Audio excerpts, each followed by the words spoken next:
Dan hari ini kita spesial sekali karena kita ada di tempat yang sangat spesial banget dan ketemu sama teman yang juga spesial banget nih siang ini ya. Ini hari weekend, hari keluarga, tapi kita sama-sama meluangkan waktu untuk bisa ngobrol santai tapi berfaedah. Tempatnya ada di Kopi Pasangan. Ini ada di daerah Sidoarjo Kota. Bisa aja kepoin langsung di Instagramnya Pasangan ya, @pasangan bisa. YouTube-nya udah ada belum, Mas Deki?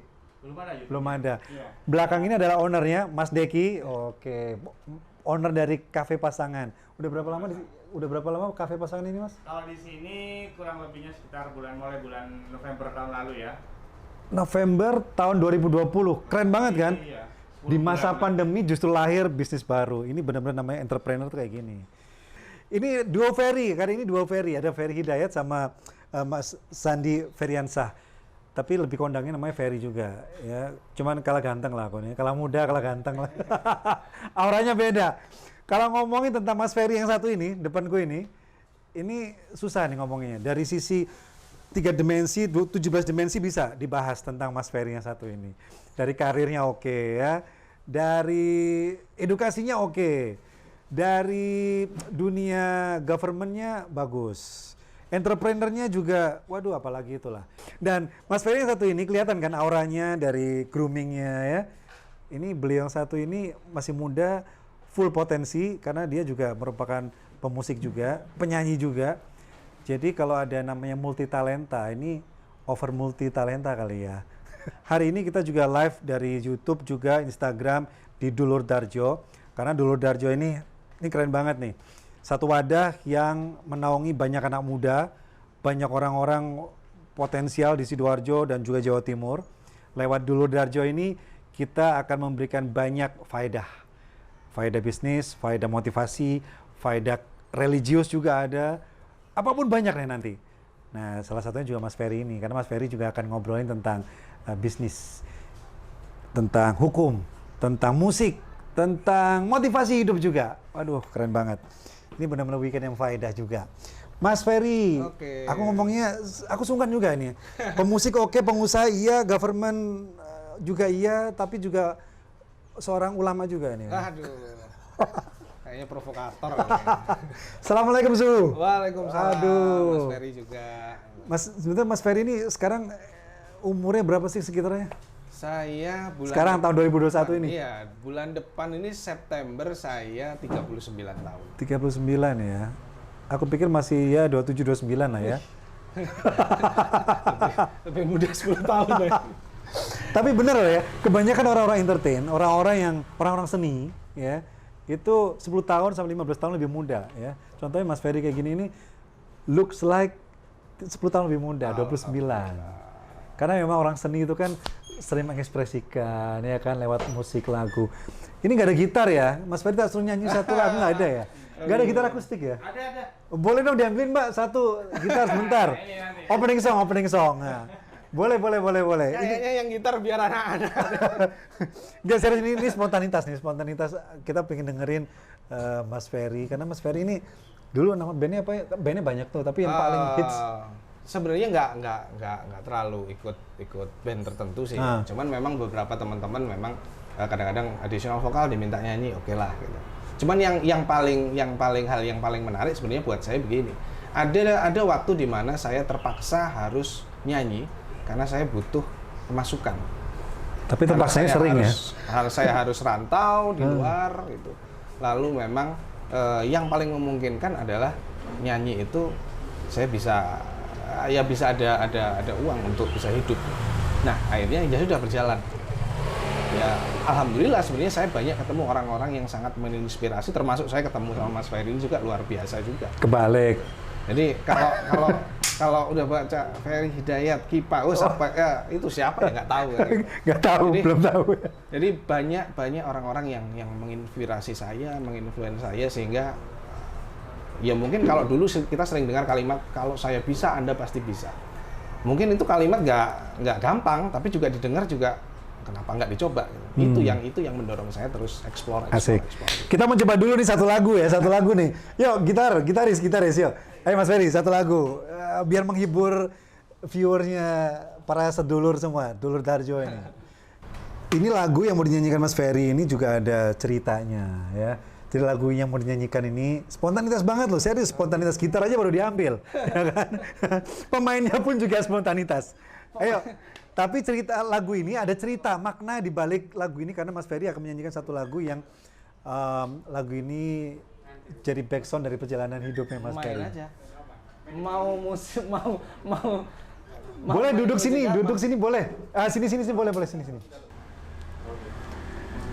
Wah, harus lihat tag ya.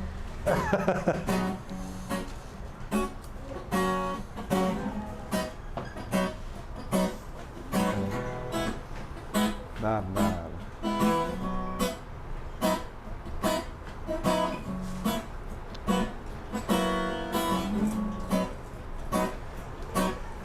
Yang di sini boleh tepuk tangan dulu dong. Hey.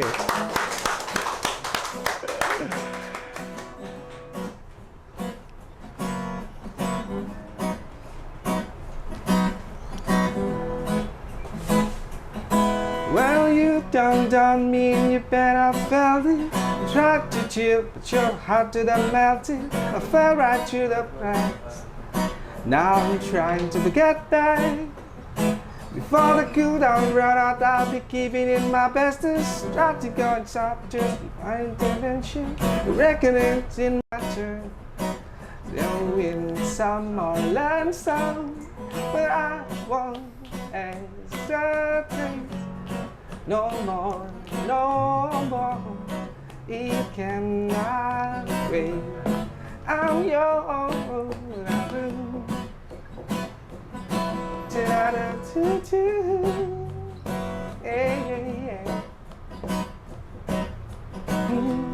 Langsung. So open up your mind and see it like me. Open up your plans and damn you're free. Look into your heart and you'll find love. Please don't. There's no need to complicate. Cause your time is short. This is our thing. I'm yours. Okay. Yeay, cukup segitu aja. Nanti kelanjutannya ada di link YouTube-nya Dulur Darjo ya. Mas Sandi Feryansyah. Aduh, keren banget. Dulu ceritanya gimana sih? Pertama kali Mas Ferry nyanyi itu karena bakat, belajar atau kepepet? Sebenarnya dari dulu nggak merasa ada bakat nyanyi. Jadi ya hanya coba-coba saja. Siapa sih kita yang nggak pernah nyanyi di kamar mandi atau mungkin di depan cermin kan? Kita semua pernah nyanyi. Dan mungkin kalau soal nyanyi, ya kalau dibandingkan sama penyanyi ya jauh lah. Soal kontes nyanyi apa nggak pernah ikut sama sekali. Cuman yang penting adalah saya pahamin bahwa setiap apa yang kita lakukan ini seni. Apakah itu kita mengelola perusahaan, apakah itu kita betul-betul membuat sebuah karya, produk, saya pikir semuanya seni. Saat itu dilakukan dengan sepenuh hati, itu kita buat memang kita orientasinya adalah bagaimana hasil karya kita dinikmati banyak orang, semua senang, apakah kita dapat apresiasi atau enggak selama kita ikhlas, ya sudah bismillah. Saya pikir ini semua seni. Tapi akhirnya itu dijalani secara profesional juga dong ya. Sering banyak job-joban, banyak dipanggil ke sana kemari, ya nggak sih? Ada masanya seperti itu.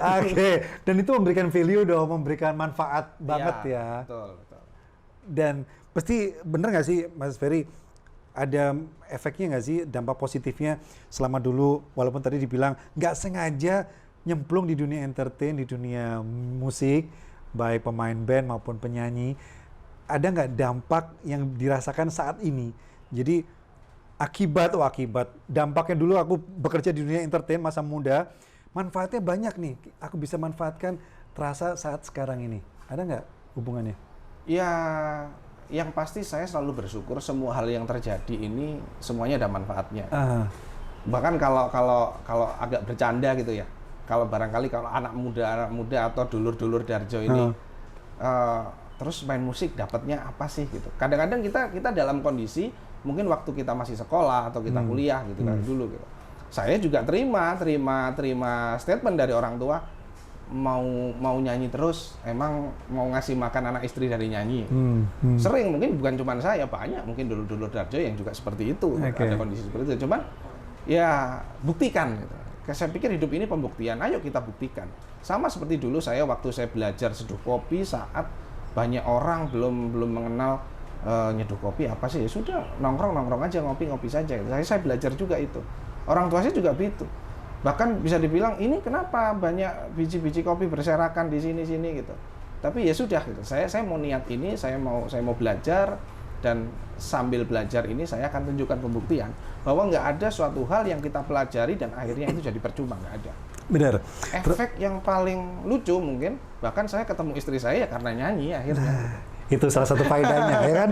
Salah satu faedahnya ketemu jodoh di situ. Faedah lainnya juga pasti Mas Ferry karena sekarang banyak menjadi seorang pengusaha sukses, bekerja di perusahaan yang bagus sekali, bahkan sempat menjadi pejabat di government pemerintahan. Itu juga sedikit banyak ada sumbangsih atau pengalaman di dunia entertain dulu. Karena apa? Pastinya Mas Ferry mendapatkan ilmu komunikasi di situ secara tidak langsung ya, secara ilmu lapangannya. Kemudian berhadapan dengan orang itu lebih mudah sekali dihadapi oleh orang-orang yang memang berangkatnya dari dunia seni atau dunia entertain, ya nggak sih? Betul sekali. Dulunya nyanyi, akhirnya pada saat kerja ketemu orang, enak banget ketemu orang. Ngobrol sama siapapun nyambung aja, nggak ada mindernya, ya nggak sih? Betul. Termasuk juga di dunia barista, kan Mas Ferry juga, aduh makanya profesinya banyak banget. Termasuk dunia barista juga, ini kan juga akibat dari salah satu manfaat dari dunia entertain memupuk rasa percaya diri Mas Ferry ya. Sehingga banyak sekarang yang dikerjakan, termasuk barista tadi ya.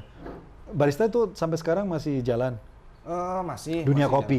Jalan. Masih jalan. Tapi sebagai supplier bahan bakunya saya ya? lebih ke roaster, jadi lebih di hulunya sih. Gitu. Jadi Okay. bagaimana produk bijinya sendiri mulai penanaman sampai panen sampai terus gimana ya bisnis saya jual juga, saya ekspor keluar juga. Mas Ferry boleh dong kasih tahu buat dulur Darjo juga, khususnya buat para pengusaha kafe ini ya. Mereka pengen tahu tipe-tipe kopi yang disupport sama Mas Ferry apa aja? Saya hampir seluruh single origin di Indonesia saya ready. Apakah itu memang nggak semua dari kebun milik sendiri ya? Ada juga yang memang itu kebun orang lain. Cuman ya kita sinergi lah. Prinsipnya seperti yang Mas Ferry juga sering bilang, gimana kita bisa kolaborasi, kita bisa komunikasikan sehingga semuanya dapat manfaatnya. That's good. Karena sekarang eranya kolaborasi. Betul. Nggak bisa kalau nggak kolaborasi. Semua bisnis, semua kegiatan, aktivitas, kalau mau berkembang, di hari gini, ya ini eranya kolaborasi untuk bisa berkembang. Apapun itu bidangnya. Dan ini contohnya juga Mas Ferry, kalau kita lihat career path-nya, perjalanan pendidikannya, itu pun juga berkat dia mampu berkolaborasi dengan banyak orang. Nah, kuncinya adalah gimana sih caranya kok bisa sih orang itu bisa berkolaborasi dengan segala macam bidang, dengan siapapun itu dan apapun bidangnya, itu juga ada cerita panjangnya. Mas Ferry bisa seperti ini pun juga karena ada historinya kehidupannya. Tapi ngomong-ngomong, Mas Ferry dulu kan kuliah sempet, nah ini ngomong kuliah nih, berhubungan sama gelarnya, ini kalau dicetak di kartu nama itu bolak-balik loh ya gelarnya. Tapi dulu sekolahnya sebenarnya S1-nya di apa sih Mas? Teknik sipil, hukum. Sipil mana dulu nih? Malang Brawijaya. Oh Brawijaya, sipil Brawijaya, terus? Hukum Brawijaya. Hukum Brawijaya, S1 semua itu Mas? S1 semua, terus diploma Dispro. Oh iya. Lalu magisternya di Surabaya, mulai MH sampai MM juga. Iya. Lalu juga ngambil sertifikasi untuk grafologi, numerologi. Oke. Ada pepatah itu pekerjaan yang paling menyenangkan adalah hobi yang dibayar ya. Nah ini Mas Ferry ini adalah salah satunya adalah hobinya sekolah, belajar. Ya kan? Hobinya belajar. Makanya gelarnya pun juga banyak, ada SE, berarti MM, SH, ada certified-nya juga banyak banget. Tapi kenapa sih, apa sih yang membuat motivasi Mas Ferry kok suka banget gitu loh? Kuliahnya banyak disiplin ilmunya. Iya. Gak capek itu Mas? Capek atau enggak sebenarnya gimana kita jalaninya sih. Saya hanya punya pemikiran begini. Kalau saya lihat pisau, saya selalu analogikan, kalau saya kuat di pengalaman tapi saya nggak punya teori yang mendukung, berarti saya seperti pisau dapur. Demikian pula kalau saya hanya belajar, saya sekolah tapi saya nggak ada pengalaman sama sekali, ya pisau dapur. Tapi saya pikirkan gini, seandainya saya bisa jadi belati dua sisi, yang tajam di kedua sisi, baik itu pengalaman maupun itu juga teoritikal, ya berarti ini akan lebih membantu saya. Ini akan lebih menolong saya sendiri sebenarnya. Dan yang pasti saya hanya ingin begini, saya punya kesempatan untuk itu. Saya punya kesempatan untuk itu, tinggal bagaimana saya cari dukungan sumber daya. Apakah itu bagaimana ngalokasikan dana untuk sekolah, atau kalau perlu bagaimana saya berjuang agar dapat beasiswa dan lain sebagainya. Yang penting diusahakan. Kalau dilihat sekolah sepanjang itu terus apa nggak istirahat apa, saya masih sempat main kok, saya masih sempat jalan-jalan. Sehingga saya selalu pikir gini, 24 jam saya ngapain aja sih? Kalau saya masih bisa utak-atik HP, masih bisa ketawa ke TV, masih bisa nonton film, ya berarti saya masih punya waktu luang. Bukan berarti hiburan itu nggak penting, ya saya masih bisa, cuman supaya 24 jam ini lebih banyak manfaatnya daripada nggak ada manfaatnya. Nah, apalagi di pandemi ini sekarang kan kebanyakan orang kaya waktu nih kan. Dan dengan adanya kaya waktu, kebanyakan, nggak semuanya sih, tapi kebanyakan orang menyanyiakan itu. Cenderung ya stalking doang, main games doang, ya kan. Ya buka-buka YouTube yang kurang manfaat, ya kan. Lebih baik buka YouTube Dulur Darjo aja, ya kan. Ada manfaatnya, kita bisa sharing pengalamannya Mas Ferry juga. Harapannya sharing kita kali ini bisa menginspirasi, bisa memotivasi, ya kan. Supaya kita pun, ya itu tadi, nggak sia-sia waktunya. Mas Ferry masih muda, gelarnya udah syukur alhamdulillah banyak sekali, itu karena perjuangan, karena memanfaatkan waktu yang ada. Tapi juga punya goals juga, tujuan ke depannya untuk bisa meraih yang big project tadi, kerjaan lebih besar lagi. Contohnya sekarang Mas Ferry ini ngomong pekerjaan juga pengalaman banyak banget nih. Mas Ferry minum dulu. Ayo. Ini apa namanya, kopi ini judulnya apa Mas? Ya kopi pasangan ya, kopi pasangan ini pasangan masa kini. Ini judulnya pasangan masa kini. Iya. Kalau yang diminum Mas Ferry? Ini hitam manis. Hitam manis. Oke. Jadi pasangan masa kini ini komposisinya kopi susu gula aren. Kopi susu gula aren. Nah, ini americano kalau bahasa kerennya. Kopi susu gula aren. Wah, ini aku suka banget. Bentar. Sudah Mas. Oh, dikocok dulu. Oke. Buat teman-teman Dulur Darjo yang mau kepoin, langsung aja add kopi pasangan. Menunya asik-asik, bikin panas jadi dingin, ya, bikin suasana dingin jadi hangat, ya, bikin kamu sama pasangan juga semakin mesra, ya. Cuma satu tempatnya, adalah kopi pasangan di Sidoarjo. Alamatnya adalah di Jalan Jatisari Indah 2, nomor 5, Makassari, belakangnya Ponti Sidoarjo. Belakangnya Ponti Sidoarjo, tapi lebih enaknya kepoin aja lah, pokoknya ada Instagramnya, itu tinggal udah nyampe ke sini, ya. GoFood, GoGrab, ya, bisa ready semuanya. Semua. Jadi pokoknya kita memudahkan lah buat khususnya warga Sidoarjo dan juga sekitarnya, manfaatin, nikmati menu-menu dari kopi pasangan. Ini logonya asik loh nih. Logonya tadi aku sempat nanya, ini apa sih gambarnya? Ini gelas berdua, namanya juga pasangan kan, supaya lebih harmonis, lebih hangat, lebih akrab, lebih bisa berkolaborasi. Kalaupun belum jadi pasangan, mudah-mudahan di tempat ini bisa menjadi pasangan. Kontak jodoh dong ya, kontak jodoh. Bangun masjid di surga nanti. Bangun masjid di surga. Berawal kontraktornya di sini. Ya. Kontraktornya di sini berarti ya. Syukur, alhamdulillah. Ini juga menunya di sini juga Mas? Menu di sini juga. Menu apa judulnya nih? Ini tahu biasa aja, tahu jos namanya. Tahu jos. Sekali makan, kasih petisnya langsung jos. Oke. Mas Ferry, ayo. Bahkan petisnya juga berpasangan. Oh iya, semua seberapa pasangan. Ini coba, lomboknya juga pasangan semua. Serius. Iya, ada 6, ya ada 6 berpasangan. Sambil dia nikmati, Mas Ferry. Ngomongin soal pekerjaan ya, Mas Ferry ini ini highlight aja kalau aku browsing ya. Mas Ferry ini dulu pernah kerja di akuntan publik di Jakarta, pernah juga importir dan lain sebagainya, pernah juga menjabat sebagai kepala PD ya, perusahaan daerah pasar, PD pasar Surabaya. Di Surabaya. Ya, ini banyak banget. Dan setelah itu bergabung di sebuah law firm ya, perusahaan law firm ya, Iya. usaha kantor untuk badan hukum, bantuan hukum, dan juga bekerja untuk memberikan supporting SDM di banyak perusahaan, outsourcing. Dan juga Mas Ferry ini juga sering banget memberikan motivasi-motivasi kepada banyak perusahaan, banyak karyawan, dan juga kita teman-temannya ini diberikan motivasi supaya bisa lebih wake up gitu loh. Men, gak usah baper men, ya kan? Hari gini harus wake up ya, harus terus bersemangat, terus berusaha berkarya seperti juga Kopi Pasangan. Mas Ferry, ngomongin lagi ceritanya gimana sih dulu mulai lulus S1, S2 ya kan? Pertama kali bekerja itu di mana, Mas Ferry? Pertama kali masuk dunia kerja? Jujur sebenarnya lulus dari beberapa fakultas ini, disitulah rupanya kesulitan muncul gitu. Kesulitan muncul. Saya bilang gini. Karena masuk di reality life ya, dunia nyata ya. Ternyata mencari kerja nggak semudah itu, nggak segampang itu. Bahkan bisa dibilang ada salah satu perusahaan mall lah ya, gitu, perusahaan retail besar gitu. Saat saya melamar sampai saya bilang, oke, saya ambil saja lah semua ijazah kampus saya. Udah pakai ijazah SMA saja. Bisa nggak saya kerja? Nggak bisa. Ternyata nggak segampang itu. Ya orang tua selalu bilang ya sabar, dicoba lagi.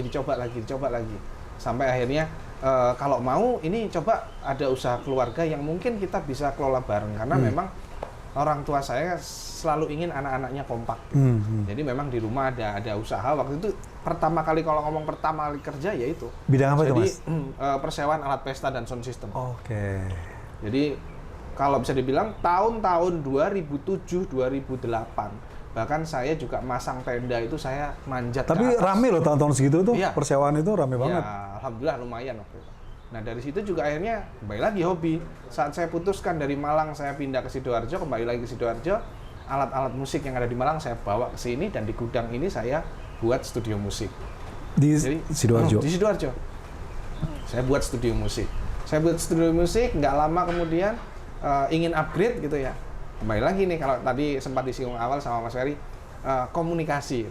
Jujur untuk membuat 2 studio musik 2 lantai di bangunan itu, sama beli segala macam perlengkapannya itu bukan uang yang sedikit. Ya, waktu banyak itu saya. pastinya. Apalagi saya baru lulus kuliah juga gitu. Gelar atau ijazah ini nggak bisa jadi uang sewaktu-waktu, karena beda sama sertifikat tanah kayaknya. Akhirnya kembali lagi komunikasi. Saya menemui beberapa distributor alat musik atau toko alat musik besar di Jawa Timur. Nggak sebut nama sih ya. Jadi waktu itu saya hanya ditanya, Anda maunya gimana? Saya hanya cerita saja. Saya berencana saya punya bisnis studio 2 lantai, bla bla bla. Saya ceritakan semua. Kira-kira nanti estimasi pendapatannya akan gimana segala macam. Dan dia bilang, oke, kamu punya apa sekarang? Alat saya cuman kayak gini-gini saja. Saya ambil semuanya. Ini ada Marshall bawa, ini ada ini bawa, ini ada bawa. Terus saya ngelunasi seperti apa? Nah, tadi Anda bilang, Anda sudah bisa meyakinkan saya untuk percaya, memasrahkan ini untuk support bisnis Anda. Sekarang tinggal Anda buktikan ke saya, Anda bisa bayar ini nanti dengan cara mencicil. Ini kesempatan. Orang lain mungkin butuh waktu berpikir lama, saya terima enggak. Tapi waktu itu saya bilang, bismillah saya ambil, saya akan buktikan sama Anda. Saya menantang diri saya sendiri. Komunikasi. Saya mengkomunikasikan rencana saya yang ada di kepala untuk bisa orang lain bisa terima dan dia bisa, oke, saya support Anda. Jadi itu sih sebenarnya.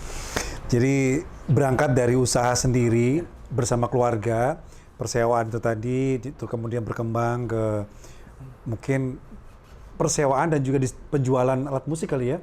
Enggak jualan sih, hanya menyewakan studio musik. Itu tahun-tahun segitu gila banget itu, ramai sekali itu.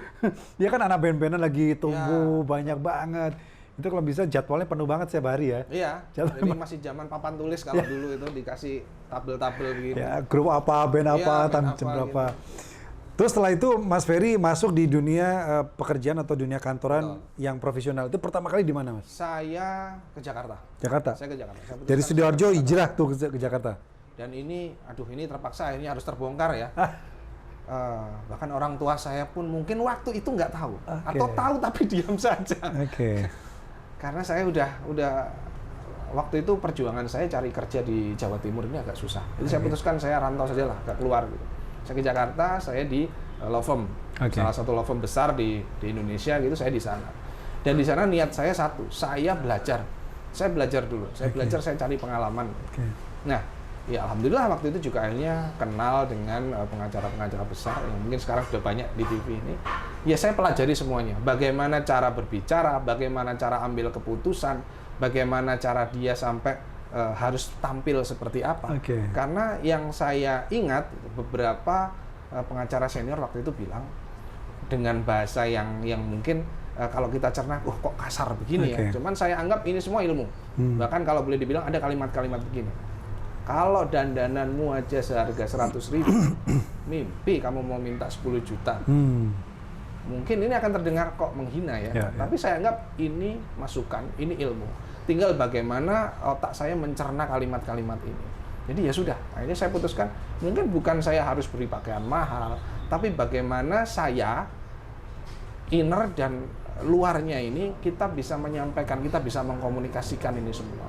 Jadi saya pelajari betul bagaimana pemilihan kata mereka, bagaimana saat santai, bagaimana meyakinkan klien dan lain sebagainya, itu saya pelajari.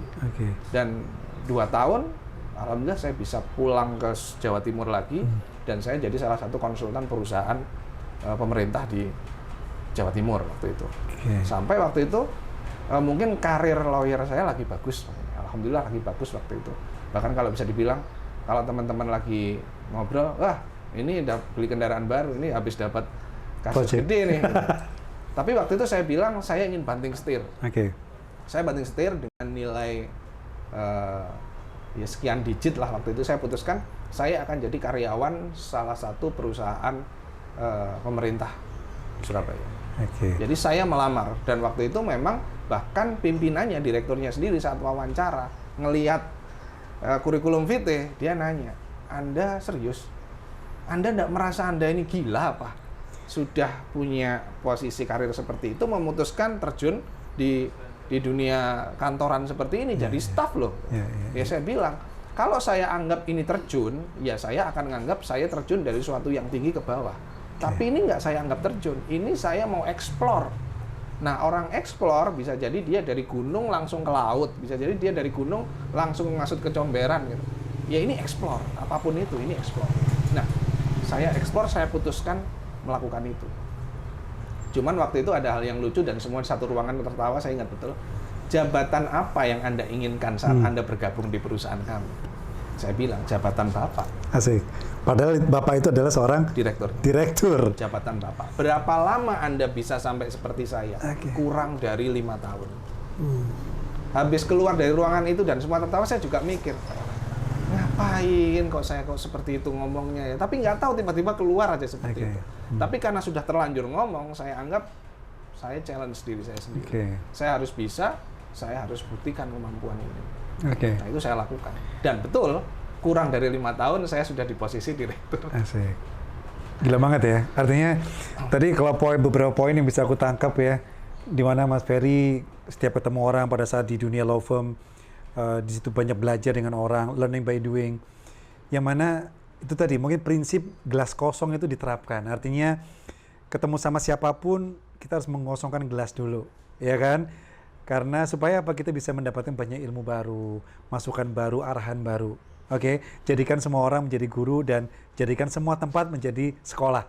Faktanya, Mas Ferry menjadikan banyak orang-orang hebat di luar sana pada saat di dunia law firm, mencetak sebuah pribadi Mas Ferry penuh potensinya bertambah. Kemampuan pribadinya semakin bertumbuh.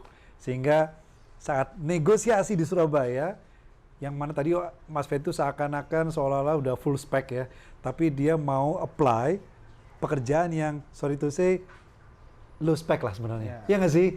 Orang, kamu tuh spekmu udah high loh, ini low spec, kamu mau nih? Kan orang jadi mempertanyakan, tapi Mas Ferry, ya aku mau dan aku komitmen di situ. Dan bahkan aku akan jadi seperti kamu, seorang direktur, dan gak lama 5 tahun aku akan achieve itu semuanya, dan akhirnya 5 tahun berhasil. Kurang dari 5 tahun. Kurang dari 5 tahun. Itu banget ya, artinya komitmennya Mas Ferry itu perlu kita contoh juga. Gak cuma komitmen, gak cuma janji atau cita-cita doang, tapi bagaimana bisa mencapai target yang Mas Ferry tadi sampaikan, kurang dari 5 tahun aku harus bisa seperti kamu. Kamu itu direktur ya. Sekarang mungkin kalau orang ngelamar gitu langsung dipecat kali Mas. Misalnya aku ngelamar di sebuah perusahaan yang interview aku seorang senior manager. Apa targetmu Fer? Ya 2 tahun lagi saya menggantikan Bapak. Waduh Fer, kamu keluar aja. Mungkin seperti itu ya. Tapi ini sebuah keberanian yang beralasan lah. Faktanya Mas Ferry kurang dari 5 tahun juga bisa menggantikan beliau tanpa menggeser ya. Menggantikan itu beda. Menggantikan beliau sebagai seorang direktur. Mungkin beliaunya sudah purna atau pindah di tempat lain, seperti itu. Dan itu setelah menjadi seorang direktur, bayangkan aja waktu itu usia berapa Mas? 30-an. 30 tuh still young man. Masih muda loh 30. Yang mana aku yakin anak buahnya, timnya pasti jauh di atas 30 lah. Betul. Lebih tua lah. Sangat. Gimana komunikasinya? Ngedrive orang-orang yang jauh di atas, lebih tua dari Mas? Jadi kalau tadi saya cerita, hampir 5 tahun saya putuskan saya jadi orang kantoran. Nah, gak gampang ya, dari orang lapangan, jadi orang kantoran tuh gak gampang. Jadi karyawan, karyawan saya putuskan jadi karyawan dan jadi sebenarnya saya sering dengar juga, saya sering baca gitu. Lakukan semuanya itu harus disiapkan. Kita harus sadar bahwa kita harus ngaca. Saya ngaca, saya bukan orang yang cerdas. Tapi kalau saya tahu saya nggak cerdas, saya harus bisa ngukur atau saya SWOT diri sendiri. Kelebihan saya apa, kekurangan saya apa, kelemahan saya apa, tantangannya apa. Ini yang saya ukur. Dan saya selalu percaya, kalau saya memulai duluan sebelum orang lain memulai, insya Allah saya mungkin akan jadi pemenang. Iya, betul. Ini yang saya lakukan. Artinya saat itu saya betul-betul komit, mulai dari jadi staff, jadi kepala sub bagian, bahkan jadi kepala auditor. Lalu jadi sepanjang karir kantoran saya di satu perusahaan ini nggak ada yang namanya karir itu naik. Jadi naik turun. Dan saya selalu bersyukur sama itu. Bisa dibilang ada gaji waktu itu sekian lalu turun. Dan pimpinan selalu nanya waktu direktur, nggak apa-apa ini kamu diturunkan. Saya nggak merasa saya diturunkan. Lo gajinya turun, oke Pak. Posisi turun, gaji turun, tapi prestasi saya nggak akan turun. Nah, inilah yang mungkin membedakan karena waktu itu memang sempat pimpinan atau direktur waktu itu, karena dia juga salah satu orang yang akhirnya membentuk saya juga. Dia bilang, kenapa kamu itu saya rekomendasikan untuk naik, lalu kenapa saya juga bilang sama kamu nanti kalau saya purna dari sini, kamu orang yang tepat gantikan di sini, silakan ikut rekrutmen ke pemerintah gitu. Karena kamu orang yang nggak sedih. Saat orang lain mungkin diturunkan jabatan jadi merasa saya salah apa ya. Kamu nggak merasa itu. Kamu merasa kamu menikmati semuanya. Iya, saya pikir ya kenapa saya harus sedih gitu. Saya nggak melakukan salah apapun, kalau hanya dimutasi, dipindah jabatan itu hal yang wajar. Itu hal yang dinamis dalam sebuah perusahaan dan saya sadari itu. Tapi itulah akhirnya modal saya. Saya nggak pernah takut kehilangan sebuah posisi. Bahkan begitu sampai di posisi direktur, saya anggap ya saya hanya sekian tahun sajalah. Saya nggak akan lama-lama di sini. Saya pun putuskan berhenti. Mulai semuanya lagi dari, apalagi pandemi tadi. Apalagi kalau di awal tadi Mas Ferry, bagaimana kita kekuatan apalagi di masa pandemi kita buat usaha-usaha yang ini saya mulai. Bahkan bisa dibilang aktivitas saya selama pandemi, saya tertantang bagaimana saya bisa menciptakan peluang-peluang bisnis kecil atau recehan ini. Tapi ini seperti air yang ngalir, bukan air yang deras. Dia mengucur kecil tapi tiap hari selalu mengucur dan nggak ada habisnya. Produktif. Ya, betul. Ini yang sekarang saya lakukan. Tapi ngobrol-ngobrol tentang di pandemi ini, usaha atau bisnis di masa pandemi yang Mas Ferry rintis apa aja Mas? Macam-macam juga, mulai dari jualan online, apa itu produk apa itu? Iya, saya sih begini, setiap saya keluar kota atau saya main kemana, itu saya melihat ada barang yang menarik, ada uang, saya beli. Saya diskusi sama istri, gimana kalau kita beli ini? Jadi caranya kita foto-foto aja dulu, kita foto-foto dulu, posting aja. Nanti kalau ada orang nanya, kok bagus, lucu, di mana gitu? Ya udah kita beli aja. Mau titip kita bawa, mungkin kalau sekarang namanya just tip lah ya. Gitu. Nah, habis itu ada beberapa barang yang memang kalau diskon, wah coba kita belilah. Artinya gimana caranya? Sekalipun kita main, tapi juga menghasilkan. kita main ke mana, saya ada tugas harus ke luar negeri segala macam, ya sudah. Ada hal yang ini kalau di Indonesia ini lebih murah, lebih mahal ini. Ya udah kita beli, kita bawa, kita jual. Kembali lagi, mungkin orang lain jual barang serupa, tapi bagaimana kita mengkomunikasikan produk kita sehingga orang suka dan memilih membeli di kita. Setuju banget. Bisnis bisa ditiru, tapi rezeki nggak bisa, men. Ya, ingat baik-baik gitu ya. Tapi selain Just Tip tadi, olahan kefir. Olahan kefir. Susu. Fermentasi. Iya, fermentasi. Sampai sekarang jalan. Sampai sekarang saya buat. Itu apa, cair atau serbuk atau apa gitu? Saya beli bibit kefir. Nah, ini ketemu lagi. Ini gara-gara nyanyi juga. Asik. Jadi main-main aplikasi nyanyi, ketemu teman, ternyata dia juga ngolah kefir gitu. Saya pikir, saya terus browsing juga. Loh, ternyata harganya mahal nih. Mulai dari minuman susu kefir sampai ada namanya masker kefir untuk ini ya, untuk kulit gitu. Oh, luar biasa gitu. Oke lah, saya coba berapa sih modal yang dikeluarin. Oh, ternyata segini. Saya belajar karena di luar kota, tiap malam itu saya video call hanya untuk belajar caranya. Begitu hampir jadi, saya tanya, rasanya kayak gini betul nggak? Oh, betul. Ya udah, berarti jadi. Saya nggak berhenti di situ. Saya bisa ini orang lain, saya ingin berbagi saja. Jadi waktu itu kebetulan juga ada amanah gitu untuk handle FKUB, Forum Komunikasi Umat Beragama, ibu-ibu. Nah, jadi ini di mana tuh? Jawa Timur. Jawa Jadi Timur. acaranya pemerintah Provinsi Jawa Timur. Nah, di situ dimasukin grup, saya juga ngisi seminar dan kegiatan-kegiatan di situ. Saya juga berbagi. Jadi ini ada potensi nih, ada peluang bisnis kefir, modalnya sekian, prosesnya kita butuh waktu 24 jam, hasilnya ini, estimasi pendapatannya ini. Bagi yang minat silahkan, ayo kita bikin kelas-kelas. Nah, malam seperti itu. Nah, terus habis itu banyak juga yang dia nggak buat tapi hanya melihat. Saya pikir ini juga potensi bisnis untuk Anda. Nah, untuk apanya, Mas? Anda ngajarin orang lain, bikin kelas-kelas seperti ini, kelas-kelas pelatihan bisnis, ini juga potensi pendapatan. Gitu. Pendapatan sebagai buat event atau buat kelas seperti itu juga bisa. Ya silahkan dieksplor sendiri. Akhirnya waktu itu sebenarnya saya ingin jualan kefir. Saya putuskan no. Kenapa? Saya hanya berbagi saja, biar orang lain yang jualan. Ya. Ini hanya untuk saya konsumsi sendiri, untuk keluarga ataupun orang lain yang kebetulan saya ingin beli deh, saya nggak ingin bikin, nggak ada waktu. Oke, baru saya jual. Itu juga kefir, lalu telur puyuh juga. Telur puyuh? Telur puyuh sama burung puyuhnya juga. Saya fobia unggas sebenarnya. Fobia unggas tapi bisnis unggas. Tapi telur puyuh itu gimana tuh? Dari proses mulai dari unggasnya atau udah jadi telurnya atau gimana? Jadi tahun-tahun 84 dulu masih di Malang juga, orang tua saya sempat melihara satu kandang burung puyuh. Dan entah kenapa juga ya ada ayam juga mungkin zaman dulu. Jadi dari kecil saya sebenarnya takut untuk pegang unggas. Sama burung juga.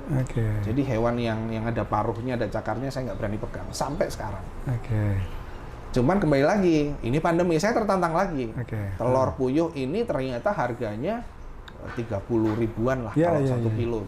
Saya pikir, dulu kan orang tua sudah pernah. Nah, di rumah ternyata coba lagi nih, coba ternak lagi. Tapi saya nggak berani pegang gitu. Akhirnya saya coba minta sepupu saya, coba kamu yang urus deh gitu. Nah, begitu ada telur sudah mulai menghasilkan, saya coba tawar-tawarkan.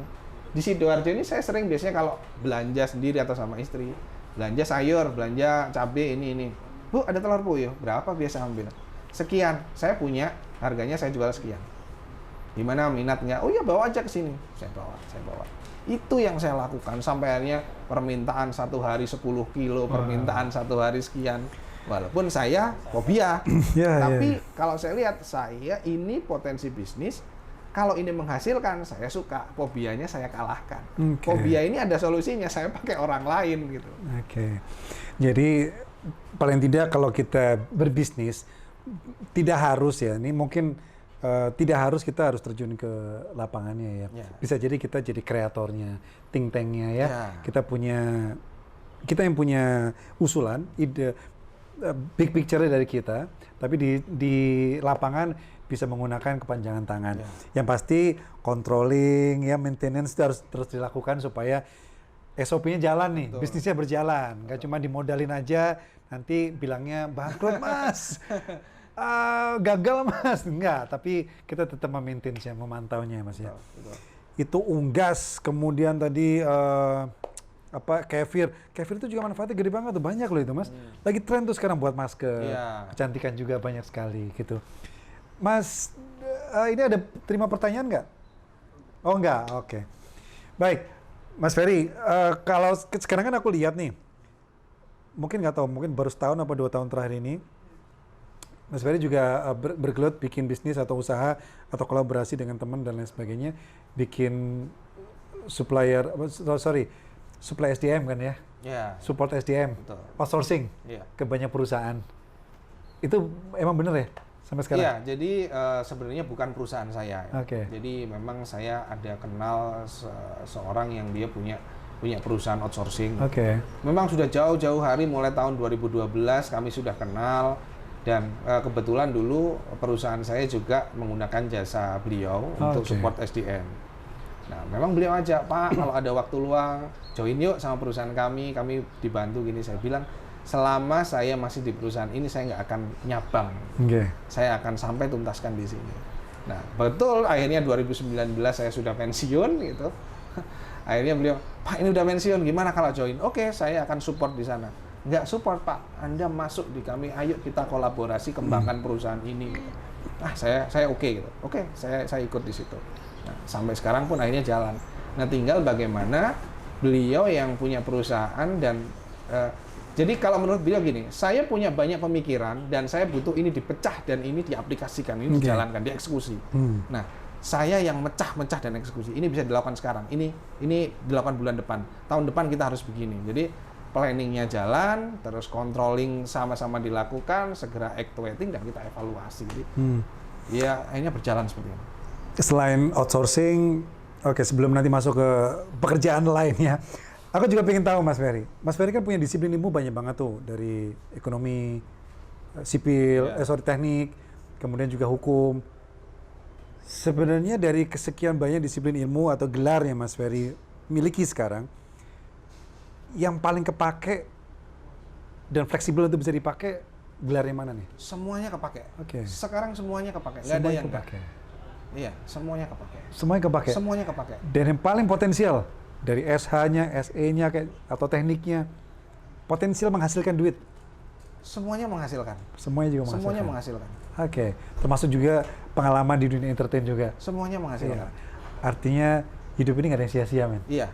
Ya. Alhamdulillah semuanya menghasilkan. Nggak ada yang sia-sia dan memang benar semua yang terjadi dalam hidup ini nggak ada yang sia-sia, semua memang sudah digariskan. Dan kalau kita bisa cari benang merahnya, manfaatnya, itu semuanya bisa memberikan manfaat buat hidup kita sendiri dan juga orang sekitarnya. Iya. Benar banget.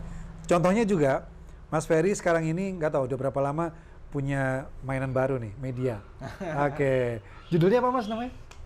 Beritarakyat.net. Beritarakyat.net. Oke, bisa dikepoin ya. Beritarakyat.net. Itu segmennya kemana tuh? All news, all segment. All news. All news, all kategori, mulai pemerintahan, hukum, berita viral. Tapi prioritasnya berapa persen di politik, berapa persen di ekonomi? Sebenarnya kalau yang sekarang ada ya, paling banyak berita yang kita sajikan adalah seputar hukum, pemerintahan, dan politik. Hukum, pemerintahan, dan juga politik. Iya, termasuk kegiatan-kegiatan pemerintah untuk mengatasi pandemi ini ya. Karena memang kan yang lagi 2 tahun ini kan memang soal pandemi COVID ini luar biasa. Artinya kita sajikan masyarakat agar tahu gimana sih pemerintah mengatasi pandemi ini. Tapi ternyata juga sebenarnya saya juga tertantang untuk mengisi berita-berita yang segar. Sehingga akhirnya walaupun saya CEO di salah satu di kantor berita ini, saya juga selaku editor juga, saya juga nulis berita juga, saya juga berburu berita juga. Jadi ya wartawan, ya editor, penulis ya juga, scriptwriter, editor juga, wartawan juga, ya gila juga ya. Tapi sekarang udah berapa tenaga wartawan yang udah bantu? Total saya ada 8 orang sih. 8 orang. 8 orang. Itu semuanya mengcover seluruh pemberitaan ya, mulai dari pemberitaan dunia kesehatan, ekonomi, bisnis, kriminal, semua dari situ ya. Betul. Tapi kedepannya cita-cita dari Mas Ferry sendiri, media mau dibawa kemana nanti? Media dari yang satu ini? Kalau strategi saya sih sebenarnya begini, saya bukan jurnalis, tapi saya bisnis. Cuman saya tidak mau mencari atau membuat perusahaan media ini jadi hanya orientasinya bisnis melulu. Jadi kalau jargonnya ya saya ingin ini memberikan informasi dan edukasi untuk masyarakat dengan bahasa yang ciri khas kami. Jadi memang gimana kita buat sajian, misalnya gini, kalau kita baca segmen saja, kalau saya baca runutannya saja, pembaca untuk berita-berita politik, hukum, pemerintahan itu sedang. Walaupun jumlah beritanya banyak, Sidoarjo saja ya. Lalu untuk kriminal ini itu pembacanya luar biasa. Satu lagi yang paling lucu, berita tentang ekonomi dan bisnis itu hampir sepi pembaca atau viewersnya hampir nggak ada. Iya. Tapi kriminal paling tinggi. Memang netizen itu suka banget sama kepo-kepoan. Sama viral, ini paling tinggi juga. Ini yang saya olah bagaimana membuat tulisan atau bahasa. Hal-hal yang kontennya itu hukum, politik, jadi lebih segar dan mudah dicerna. Ini tantangan. Nah, ini yang saya lakukan. Dan bagaimana membuat berita kriminal yang tadinya itu mungkin umur akan dibatasi. Saya sih pikir gini, anak kecil usia SD SMP jangan sampai baca lah. Jadi mulai foto saya harus blur segala macam. Tapi bagaimana kaum remaja juga dia melek bahwa ada potensi-potensi kejahatan atau kriminalitas kalau kita lengah. Pencopetan di jalan karena kita suka main handphone. Lalu habis itu kecelakaan karena kita terlalu kenceng main musik di kendaraan. Nah, hal-hal yang seperti ini yang kaum remaja atau mungkin di usia-usia sekolah menengah atas ya SMA, mereka harus melek. Dan membaca kriminal mungkin untuk sebagian, aduh kok serem ya, kok gini. Ya kita bahasakan supaya nggak seseram itu. Ya, menarik banget. Sehingga edukasinya yang dapat. Menarik banget. Tapi apa kelebihannya medianya Mas Ferry sekarang ini dengan media-media lain yang sudah ada sekarang? Apa kelebihannya? Saya pikir kalau ngomong kelebihan, saya harus sadar diri ini kantor media baru. Cuman saya pastikan apa yang kami sajikan, kami berusaha objektif. Nggak ada opini sama sekali. Kami nggak beropini. Objektif, catat ya. Jadi benar-benar fakta. Bukan kaleng-kaleng. Betul. Tapi benar-benar kita memberitakan apa yang sebenarnya terjadi. Mas Ferry kan dari berbagai macam perjalanan karir, pendidikan, pengalamannya juga. Kan juga sering memberikan edukasi atau wawasan, pengarahan. Tadi seperti saya sampaikan di awal, sama teman-teman sekolah, teman-teman mahasiswa, karyawan juga, untuk memberikan motivasi supaya mereka mampu bekerja dengan baik. Untuk para pelajar, mahasiswanya punya cita-cita yang terarah supaya bisa mencapai nanti tujuan yang kehidupan lebih baik lagi. Mas Ferry selama ini juga sering memberikan motivasi itu semuanya kepada mereka. Apa yang Mas Ferry sampaikan kepada mereka semuanya, baik para karyawan, mahasiswa, selama ini dalam memberikan motivasi dalam hal apa aja itu, Mas? Macam-macam juga ya. Jadi saya kadang-kadang ya, saya dulu punya keraguan untuk menyampaikan sesuatu karena saya tahu saya nggak mengerti betul soal itu. Itulah sebenarnya dasar saya untuk banyak belajar. Saya juga ya sekolah saya jalani, saya juga pengalaman juga saya tingkatkan. Jadi dari situ saya punya dua bahan yang ini harapan saya bisa lebih objektif untuk memberikan masukan ke orang lain. Kalau apa saja yang disampaikan ya tergantung kondisinya juga. Kadang-kadang anak kuliah misalnya kalau di kampus-kampus biasanya tentang entrepreneur. Saya pikir banyak materi entrepreneur gitu. Banyak. Itulah kenapa saya kadang-kadang saya sering datang di suatu event untuk motivasi apa segala macam yang itu pembicaranya banyak. Mungkin saya bukan yang pertama, mungkin saya ada di tengah posisi saya selaku pembicara, tapi saya datang paling awal dan saya dengarkan semua pembicara. Saya nggak pernah menganggap saya lebih tahu. Saya bukan siapa-siapa. Sekalipun saya tahu pembicara lain punya hal yang saya nggak tahu dan saya harus belajar itu. Dari situ outputnya adalah saya belajar hal baru. Saya kenal orang lain yang punya punya hal yang saya juga mungkin kurang dan kita bisa kolaborasi ke depan. Setiap orang yang kita ketemui punya potensi untuk bisa kita ajak kerjasama di kemudian hari. Setuju banget. Jadi ini yang akhirnya untuk entrepreneur juga. Sampai kadang-kadang kalau di kantor saya sering pulang paling akhir hanya untuk saya lihat siapa karyawan yang pulangnya jam pulang belum pulang. Kenapa nggak pulang? Ribut sama keluarga. Ya saya kasih tahu. Mungkin usia saya lebih muda dari Bapak, tapi mungkin saya bisa ngasih solusi, saya bisa ngasih masukan yang bisa Bapak lakukan. Nah, sampai akhirnya kadang-kadang ada sesi di kantor membahas masalah rumah tangga. Kok ada kelas untuk bahas rumah tangga ini apa? Tapi ya sudah, mungkin saya juga bukan orang yang wow untuk mengerti soal rumah tangga. Saya bukan konsultan pernikahan dan lain sebagainya. Tapi mungkin saya punya satu hal yang mereka bisa petik hikmahnya gitu. Dan dari cerita mereka saya juga memperkaya pikiran saya bahwa ada kejadian-kejadian seperti ini. Ngomongin tentang karyawan nih, Mas Ferry kan juga banyak pengalamannya sebagai leader, pemimpin. Menurut Mas Ferry, tipikal karyawan seperti apa yang menurut Mas Ferry itu yang dibutuhkan di era seperti sekarang ini? Tipikal karyawan seperti apa? Yang kreatif, dia mampu bekerja sendiri dan dengan banyak orang, atau sebagai tim dia kuat, dia sendiri juga dia mampu. Dan yang nggak takut, yang nggak takut di posisi apapun. Mau naik pangkat, mau turun pangkat, mau dipindah jabatan, jalani saja, profesional saja. Udah jalani saja, yakin saja kita bisa. Ya, mereka lah pemenangnya. Mereka bisa mengeluarkan ide.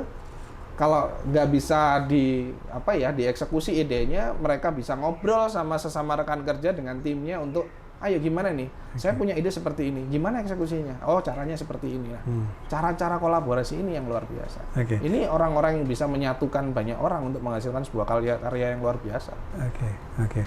Bicara soal jam kerja, tadi Mas Ferry sempat bicara ada karyawan, saya pengen tahu karyawan mana yang pulangnya overtime, mana yang on time.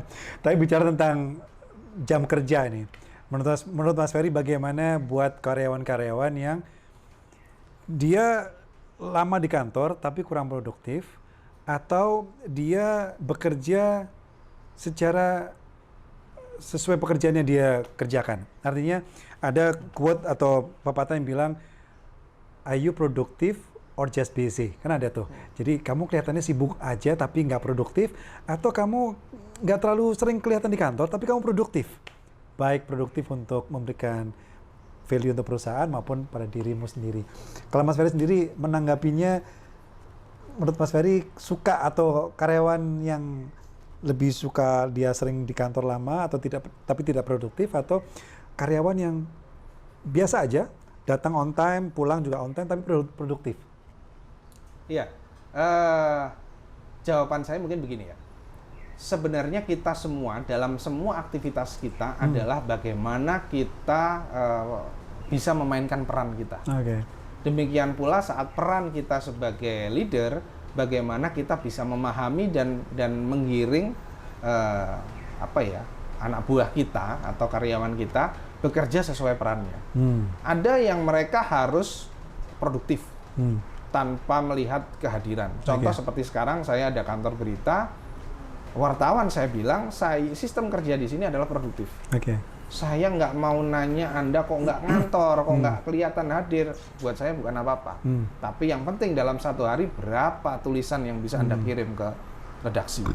Ada pula yang bukan produktif, Anda harus ada di sini tiap hari. Siapa dia? Administrasi. Karena dia tugasnya harus di depan laptop, harus ngecek semua hal yang masuk, dia catat segala macam. Sehingga dia memang harus sibuk di sana. Tapi bukan berarti sibuk lalu nggak produktif, ya ada hasilnya. Jadi peran-peran mereka semua memang ada. Nah, kalau mana yang suka, ya mereka yang bisa menjalankan perannya dengan baik. Siapa yang bisa melaksanakan perannya dengan baik? That's the point. Poinnya di situ ya. Jadi apapun memang beda. Jadi dalam memperlakukan karyawannya berbeda. Job desk-nya itu membedakan dengan jam kerjanya juga. Begitu juga tanggung jawabnya. Mas Ferry, apa kira-kira 3-4 tahun ke depan yang Mas Ferry harus capai secara pribadi maupun usaha-usahanya Mas Ferry sendiri? Ke depan tentu saya ingin lebih mengembangkan, jadi bagaimana saya bisa memberikan banyak manfaat untuk orang. Oke. Jadi saya sebutnya ini sebenarnya sedekah kerja. Sedekah kerja. Pekerjaan. Karena buat saya, mungkin juga buat dulur-dulur yang lain, mengeluarkan uang dari dompet ini hal yang mudah. Oke. Hanya keluar berapa, misalnya 1.000 atau 500 rupiah atau mungkin 100 rupiah, ini mudah. Tapi saya alami beberapa tahun ke belakang, ada masa-masa di mana saya bahkan tidak punya waktu untuk orang lain, hanya ngurusin pekerjaan aja. Saya pernah jadi orang sibuk, seperti yang tadi Mas Ferry sampaikan, sibuk aja, produktif enggak? Ya mungkin sibuk dan produktif, tapi kembali lagi, manfaat nggak buat orang banyak? Ini yang saya sering lupa dulu. Bahkan pernah ada beberapa pertanyaan yang membuat saya jadi berpikir. Anda 2 minggu ini kemana? Oh saya kesini, saya keluar kota, saya kesini, saya kembali lagi Surabaya, saya gini, saya tidur jam sekian, saya bangun jam 4 pagi, lalu saya kerja lagi gini. Saya ditanya beberapa pertanyaan. Sudah ketemu sama orang tuamu belum untuk salim cium tangan? Sudah makan malam sama keluargamu belum dalam waktu 2 minggu? Kaget saya. Ternyata saya sibuk, saya produktif, tapi saya lupa bahwa di rumah ada orang-orang yang harus saya sayangi. Ada mereka yang dari kecil sudah didik saya sampai seperti ini. Ada hal seperti ini yang saya lupa. Jadi ke depan saya ingin seimbang.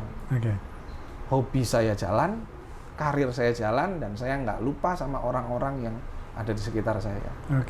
Sebaik-baiknya manusia adalah orang atau manusia yang bermanfaat untuk banyak orang. Itu catat baik-baik ya. Dan berkarya memang itu sebuah tugas kita manusia, dan itu juga wajib. Tetapi jangan lupa bahwa sebaik-baiknya kita manusia yang bisa bermanfaat untuk banyak orang. Sehingga karya kita, apapun yang kita kerjakan juga harus bisa dinikmati oleh banyak orang pula. Itu poinnya. Oke, Mas Ferry, terakhir kira-kira apa Mas quote, saran, masukan dari seorang Mas Ferry ini buat anak muda sedulur Sidoarjo ini, ya kan? Kira-kira Mas Ferry ada pesan, nasihat, motivasi buat teman-teman atau sedulur Sidoarjo, Mas? Silakan. Iya, jadi saya nyomot kalimat seorang yang saya pegang sampai sekarang, gitu. Bahasa Jawa gitu. Jadi kalimat itu saya pegang sampai sekarang. Nek gelem akeh carane, nek gak gelem akeh alasane. Apalagi di masa pandemi itu, saya pikir itu kalimat luar biasa yang selalu harus bisa kita lakukan. Jadi kalau kita mau melakukan apapun, kita mau, ya caranya banyak. Tapi kalau sudah kita nggak mau, ya sudah, alasannya banyak juga. Jadi nggak ada hal yang nggak bisa, kita semua bisa lakukan. Tinggal mau atau nggak mau. Mantap. Mau melakukan usaha apa? Oh saya nggak ngerti caranya gimana. Ya sudah, banyak hal yang bisa kita pelajari. Mau beli buku bisa, mau lihat di YouTube boleh, mau lihat Instagram bisa, mau konsultasi sama orang bisa, mau sekolah boleh, silahkan kalau ada dananya gitu. Jadi caranya macam-macam kalau mau. Kalau nggak mau, alasannya banyak. Nggak ada waktu, nggak boleh sama pasangan. Gitu. Nanti kalau rugi gimana? Ya nggak akan jalan-jalan gitu. Nah, yang kedua adalah hal yang paling penting saat pandemi seperti ini adalah nggak usah terlalu silau sama hal yang besar. Kadang-kala kita lupakan bahwa hal yang kecil itu jadi hal yang luar biasa, sama seperti tadi saya bilang, membuat bisnis kecil. Ini saya sebutnya sebenarnya ilmu kecoa. Ilmu kecoa. Kayak gimana tuh ceritanya tuh? Dinosaurus itu hidup beberapa abad yang lalu dan umurnya pendek. Setelah zaman es, dinosaurus nggak ada, bahkan hari ini nggak ada dinosaurus. Yang mungkin yang banyak Gombalosaurus. Gitu. Nah, kalau kecoa luar biasa. Kecoa itu kalau kita mau baca buku, kita coba cari gitu informasi, dia hidup jauh sebelum ada dinosaurus yang gede-gede itu. Tapi sampai hari ini kecoanya makin banyak. Nah, dari situ sebenarnya pelajarannya adalah kalau kita membuat bisnis itu seperti kecoa, kecil banyak. Ya contohnya kayak Mas Deki ini. Kalau dibilang apakah kafe ini seperti kedai-kedai kopi yang besar? No. Tapi kalau kita ngomong berapa pendapatannya Mas Deki? Oh, jangan salah. Luar biasa. Tingkat keramaian orang yang beli di sini. Oh ya, luar biasa pasti gitu. Nah, hal-hal yang kecil seperti ini yang mungkin kadang-kadang kita gengsi, mau bisnis kecil. Yo kalau mau jualan sekalian aja yang di mall gitu. Oh, nanti dulu. Jangan remehin hal yang kecil. Nah, pandemi ini saatnya sebuah pembuktian untuk kita semua. Kalau kita punya ide kecil dan ini kita bisa eksekusi, atau kalau nggak mungkin kita bisa sharing sama teman-teman kita, bisa sharing sama orang yang mungkin bisa ngasih kita jalan. Kayak gini caranya, coba aja. Seperti ini caranya. Menurut pengalaman kayak gini caranya. Ya sudah kita lakukan. Nah, ini yang insya Allah akan menolong kita untuk survive. Nah, kecoa ini tingkat survive-nya tinggi kan. Dulu kita cuman kasih semprotan aja udah tiarap ini. Sekarang mau disemprot, besok keluar lagi 2, 3. Ini yang luar biasa. Dan kecoa ini kan kolaborasi sekali. Oke. Itu sih mungkin pesan saya. Jangan remehin hal yang kecil, karena berawal dari kecil bisa jadi big bang, bisa jadi gede. Oke, itu nasihat yang keren banget. Satu lagi tadi apa Mas? Jawa tadi? Nek gelem akeh carane, Nek gelem. gak gelem akeh alasane. Nek gelem akeh carane, lek gak gelem akeh alasane. Ya. Ingat baik-baik, makanya jangan akeh alasan ya. Ya kudu gelem sembarang, kudu bukan gampangan itu, tapi kita harus open mind gitu loh. Kita harus berpositif thinking dalam menangkap, menerima apapun itu. Ya tinggal kita milah-milahkan aja, wah nggak sesuai, nggak cocok, nggak baik, ya kita pilahkan, kita ambil sarinya. Itu poin yang penting banget, itu vocab baru buat aku. Jadi aku tangkap dan aku ingat-ingat sekali. Jadi ya kalau mau itu banyak caranya, kalau nggak mau itu banyak alasannya. Keren banget. Dan satu lagi, ini adalah eranya kolaborasi. Seperti juga siang hari ini, kita berkolaborasi, Dulur Darjo, kolaborasi sama Mas Ferry, kolaborasi juga dengan saya, Kipa Communication. Tujuannya adalah kita berbagi ilmu, berbagi manfaat, berbagi pengalaman. Harapannya kita bisa memberikan motivasi juga, memberikan energi positif buat semua, khususnya Dulur Darjo yang bergabung di sini. Untuk itu, terus kepoin, terus follow, subscribe akunnya atau sosmednya Dulur Darjo ya. Jangan lupa juga bisa akunnya Mas Ferry juga, apa judulnya Mas? Kalau Instagram. Nama itu Zandi Feriansyah. Zandi Feriansyah. Juga bisa kepoin Instagramnya kipa.com ya. Kipa Communication, alamatnya di kipa.com. Atau juga di YouTube-nya ini Kipa, bisa dikepoin. Kita bisa bersinergi, kita bisa berkolaborasi, harapannya bisa memberikan energi positif buat semua orang. Termasuk juga kopi pasangan yang di belakangku ini, Mas Deki, lagi repot-repot, lagi mau bikinin makan siang buat kita nih ya. Oke, dan sekali lagi sebelum kita tutup, ini ada sebuah momen yang sangat spesial banget. Sebelumnya Mas Deki, boleh dong Mas Deki kasih semangat buat Dulur Darjo, Mas Deki, dari pengalaman, apapun pengalaman hidupnya Mas Deki. Dulu kan bekerja di sebuah bank milik pemerintah juga tuh, bank besar juga, dan punya pengalaman berbisnis. Boleh dong kasih semangat, motivasi buat Dulur Darjo, Mas Deki, yuk, silakan Mas. Assalamualaikum warahmatullahi wabarakatuh. Agak deket sini Mas, jadi mic-nya biar pakai aku aja. Assalamualaikum warahmatullahi wabarakatuh. Boleh saya lepas nih? Boleh. Boleh ya? Kan kita udah swipe semuanya, udah PCR semua. Ya. Jadi ini, perkenalkan nama saya Deki Ramawani. Deki Ramawani ini saya dulu ex-bank ya. Yeah. Ex-bank, termasuk bank swasta nasional ya. Yeah. Nasional di Indonesia. Saya menekuni usaha kopi ini, alhamdulillah dapat dukungan yang pertama dari keluarga ya. Yang pertama dari keluarga, dari istri terutama. Akhirnya saya namakan kopi pasangan ini. Oke. Jadi makna pasangan ini karena Mas mengkreatifnya berdua sama istri ya? Iya. Oh, keren. Terus di era pandemi ini, yang penting itu kita tetap semangat ya. Kita semangat, jangan menyerah. Kita harus tetap bergerak maju. Jangan berhenti. Meskipun kita jalannya pelan, kita tetap berjalan. Jangan sampai berhenti. Itu yang saya tangkap untuk di masa pandemi ini, agar bisa tetap eksis dan tetap jaga silaturahmi. Baik siapapun, kita nggak kenal, kita kenal, tetap kita jaga silaturahmi. Itu yang salah satu kunci utama ya dalam kita berhubungan, dalam kita bersosialisasi sehari-hari. Ya mungkin sedikit dari saya. Terima kasih dari Dulur Darjo, dari Kipa, Mas Ferry, duo Ferry ini yang sangat luar biasa, yang sangat menginspirasi. Ya. Ya sukses semua, salam sehat selalu ya. Ya. Jaga kesehatan, tetap bahagia, tetap semangat, jangan menyerah. Terima kasih. Assalamualaikum warahmatullahi wabarakatuh. Waalaikumsalam. Terima kasih Mas Deki, owner dari Kopi Pasangan Sidoarjo Kota ya. Dan tadi satu poin yang bisa aku tangkap dan sangat positif banget, terus bergerak, berkarya. jangan berhenti, pokoknya bergerak. Yang kedua adalah silaturahim. Silaturahim bahasa populernya sekarang berkolaborasi ya. Karena di dalam silaturahim, di dalam kolaborasi, yakinlah banyak manfaat, faedah yang kita bisa dapatkan. Mudah-mudahan obrolan santai ini bisa menginspirasi, bisa memotivasi, memberikan ilmu dan juga pengalaman tersendiri buat semua dulur Darjo. Oh iya, satu lagi boleh loh, makanya kepoin Instagramnya Mas Ferry, karena Mas Ferry juga open. Kalau ada yang mau dibimbing, coach nih, business coach ya. Apapun silakan, bisa mau curhat boleh, tapi jangan curhat pasangan ya. Curhat bisnis aja. Silakan ya, bisa kepoin atau follow Instagramnya dari Mas Ferry. Dan juga terima kasih sekali lagi, acara ini adalah kolaborasi dari Dulur Darjo dengan Mas Ferry dan saya Ferry Hidayat dari Kipa Communication. Terima kasih buat kebersamaannya. The last song for today, spesial dari Mas Ferry. Ini keren banget. Lagu terakhir yang siang hari ini akan menghibur kita semuanya sambil menikmati kopi pasangan dan tahu apa iki Mang jenenge? Tahu jos sampai petise sampai lomboke. Ini Sidoarjo banget lah. Sidoarjo banget. Iya.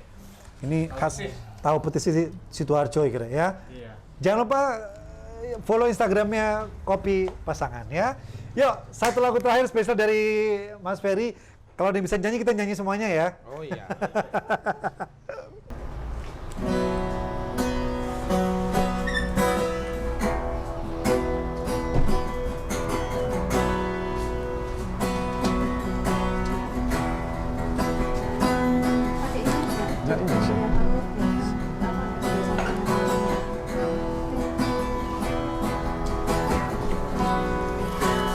Mulai ngasih tanda kan? Harus mulai ya, cocok. Ayo. Hanya bilik bambu, tempat tinggal kita, tanpa hiasan, tanpa lukisan,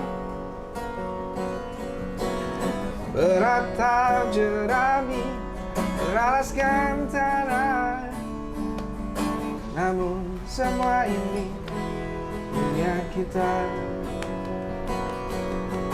Memang semua ini milik kita sendiri.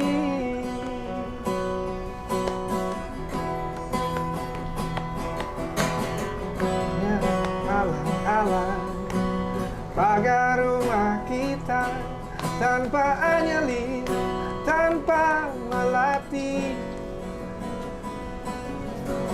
hanya bunga bakung tumbuh di halaman.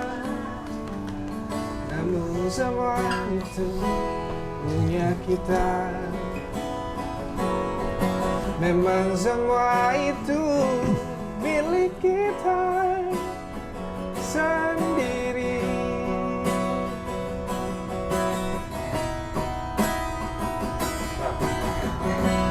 Haruskah kita beranjak ke kota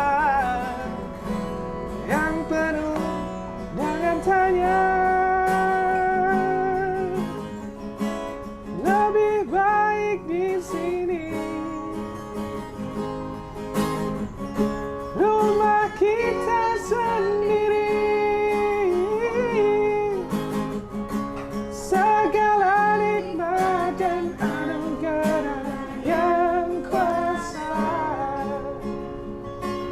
semuanya ada di sini. Rumah kita.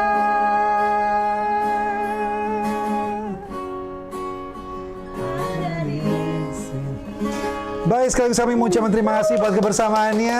Terima kasih udah bergabung di acara Dulur Darjo. Saya Ferry Hidayat dan teman saya Zandi Feryansah Hadi. Dan juga Mas Deki dari Kopi Pasangan. Terima kasih. Selamat siang. Sampai jumpa lagi. Wassalamualaikum warahmatullahi wabarakatuh.